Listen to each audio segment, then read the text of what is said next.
And we're back. Okay, here we go again. Um, let's see. Your essays are good. However, I really wish you would get them posted on time. Okay? Um, it's like, uh, don't spend your Sunday afternoon watching the Bills game. Spend your Sunday afternoon getting your essay done so I can get them corrected Sunday night. Because when you don't get them on Sunday, you put me way behind, okay?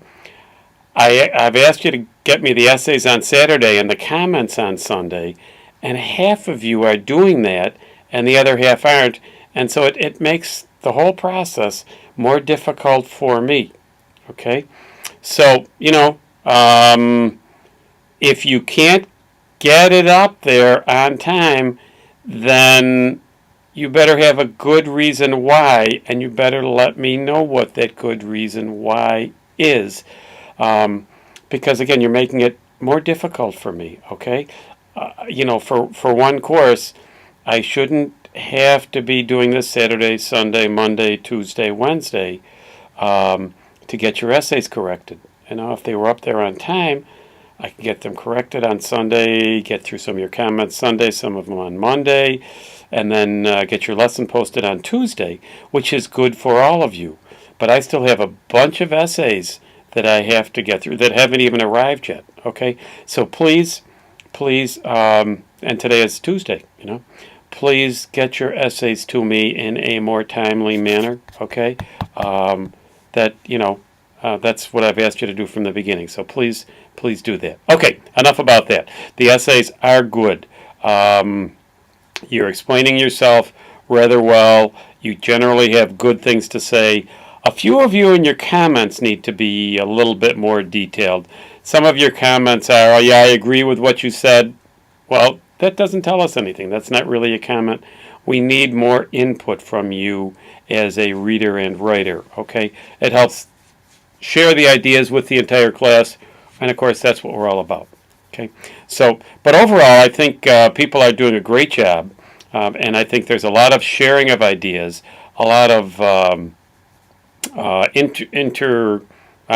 interaction amongst you, and so I think you're a great class, and I'm really, really enjoying working with you, and being part of all of this, because you're just doing a good job. Okay, a rather simple concept to talk about this week. The concept is setting, but setting is a little bit more complex than some might think. Some think only of setting as place. Setting is more than just place, okay? Setting includes geographical location, so place, but also with geographical location, you can have come into play the topography of the land, the scenery in the land, what you see in the background, the windows and doors that take place can really even be part of a setting. Like if you flip back to the story of An Hour, the windows there were part of the setting. The fact that the woman was looking out the window, all of that added to the story. That was part of the setting, okay? So setting involves place, but with those things also. Setting also involves occupations, okay? That's part of what goes on in setting. So the story A and P, part of the setting was the occupation that these guys worked, okay? So keep in mind that occupation is part of setting, and the daily manners of the characters, what people do every day, that's part of the setting. So what you saw with Miss Brill going to that little show in the park, that was all part of setting, okay? And that was part of her routine. That's part of setting, okay? Now, something that you need to think about as part of setting, and it's very important, is the time period when a story is set. A Rose for Emily could not have been the same story if it were set in 2013 as it was set in, 1880 or 1890 or something, okay? And A Good Man is Hard to Find would not have been the same story set in 2013 as it was in that story, which was 50 years earlier. Okay, um, so part of the setting is the time period, the era. Also, part of the setting can be the season. Okay, um, and so how whether you're in winter or summer, or fall or spring is part of the setting. If you were in Colorado in February, you might have a story all about skiing. But if you were in Colorado last week, you might have a story that's all about the terrible things that can happen in a flood. So it's not only the location, it's also the season that can be part of it. And again, it's not just the era, okay? It's all the things that go along with it. So setting is an important thing, and then the general environment also, the moral tone, the religion, the social emotional aspects of it all. We saw all of that with Miss Emily, and we saw that all in Story of an Hour, and we saw it in A Sorrowful Woman. We're seeing where emotions, mental situations, social situations, religious moods, all of that are part of what's going on. We could not have had a character like Aylmer from Birthmark in 2013. Okay, that story is set 500-600 years ago, when alchemy was more common, was around, and so that was part of the setting. Okay, so setting is a combination. It certainly has a huge part to do with the action in the work, time, place, social environment, era,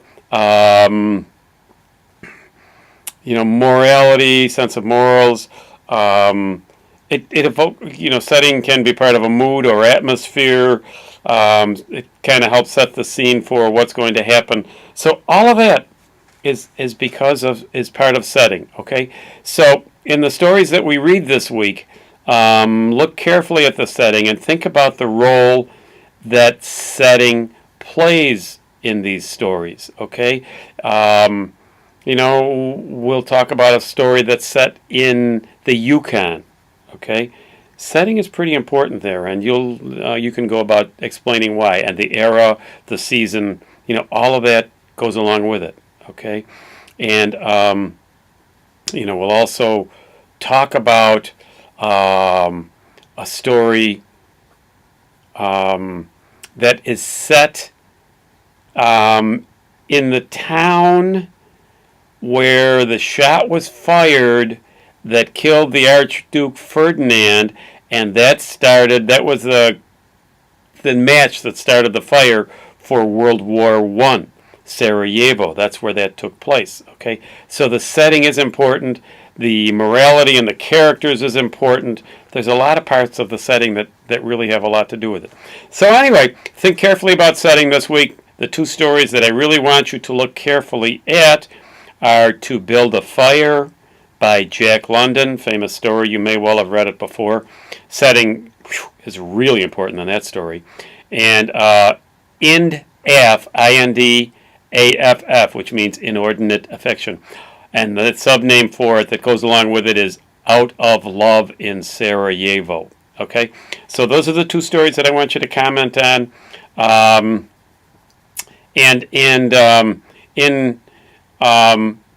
To Build a Fire, what do you think was the main character's big mistake? Okay?